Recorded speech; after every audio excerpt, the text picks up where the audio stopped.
I have been in dozens of bands and worship teams over the past decade.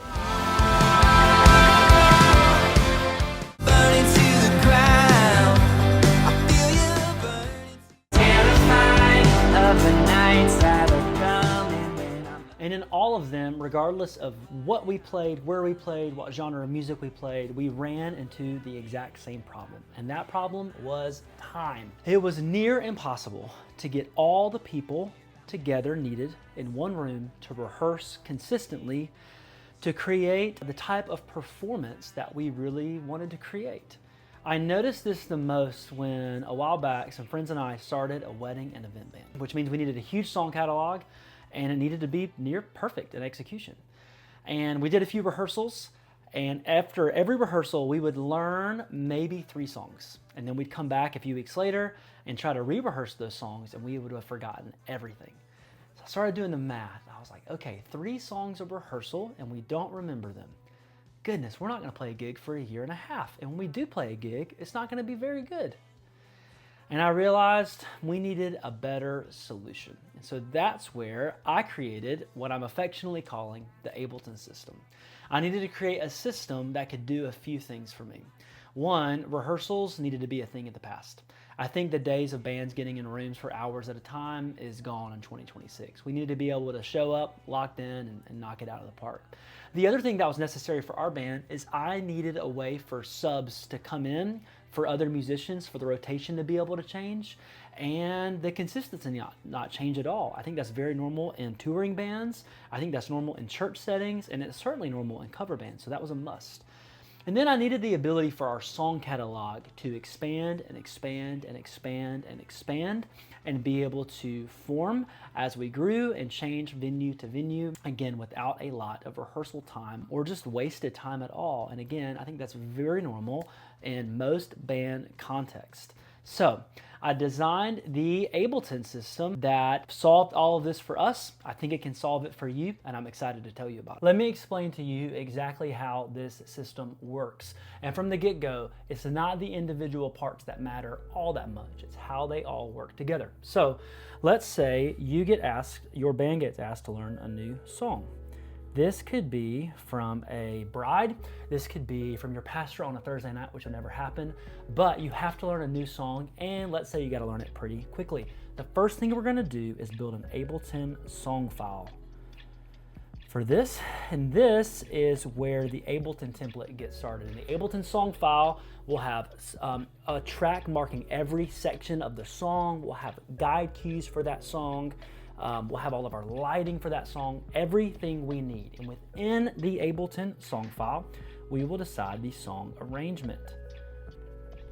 So if this is for a wedding, we'll probably trim the song up a good bit. It's rare my wedding band we do a full song arrangement. If this is for church, maybe you want to lengthen the arrangement. Maybe it's a really, really cool Easter arrangement. You need to change it up, but we'll make all those changes in the Ableton song file.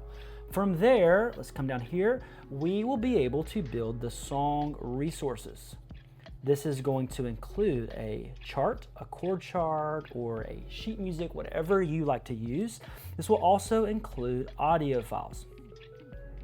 But this is all getting built from our Ableton song file. So back to the idea of a wedding.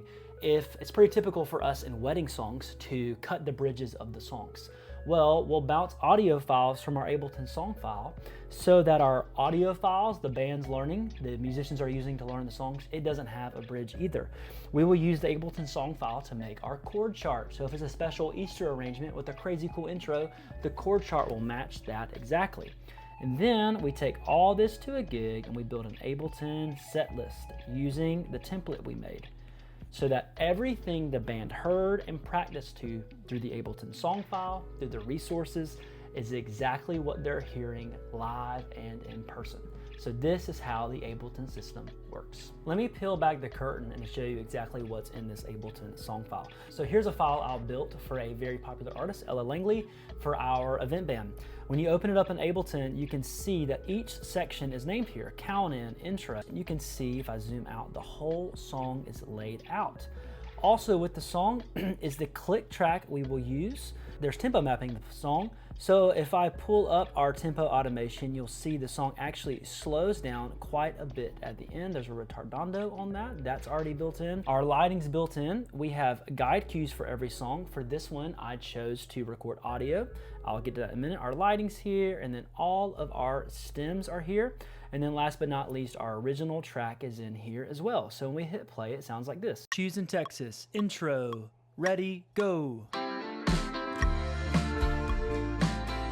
And so what I've done, I take this entire thing and I bounce it out to the band and I upload it in a software we use to manage all of our resources for songs. This is where we put all of our set lists. And here we can see the song Choosing Texas. We can see that it's going to be 2.5 minutes long. I got that from our Ableton song file. And then I can click it and let's see what we have here. We'll go to files. We have a chord chart in C and then this file. Let's listen to the file. Choosing Texas, intro, ready, go. That sounds like exactly what was in Ableton, and that's because it is. So our musicians can learn to that. Let's take a look at the chord chart. And the chord chart is exactly what we're going to play live. This might not seem fancy, but it follows our arrangement exactly. And this is done for every single song in our set list. So you can see here, every song is here with the time beside it, with the resources beside it, and all of them match what's in the Ableton system, and that's the beauty of the system. So if I'm sitting in your shoes, I'm asking what the heck is included with this thing. So let me tell you, first and foremost, it's my Ableton template. This is the brain of the entire system. Years ago, I got into Tiago Forte's book, Building a Second Brain, and in many ways, this is the second brain of my band and all of the artists I play for. This is how we'll determine song arrangements. This is how we'll create guide cues. This is how we'll confirm lighting, do all of those things. So this is included. It's the brain of everything. The second thing that's included is high quality, detailed training videos to teach you how to implement the system in your context and get your band up and running really, really quickly.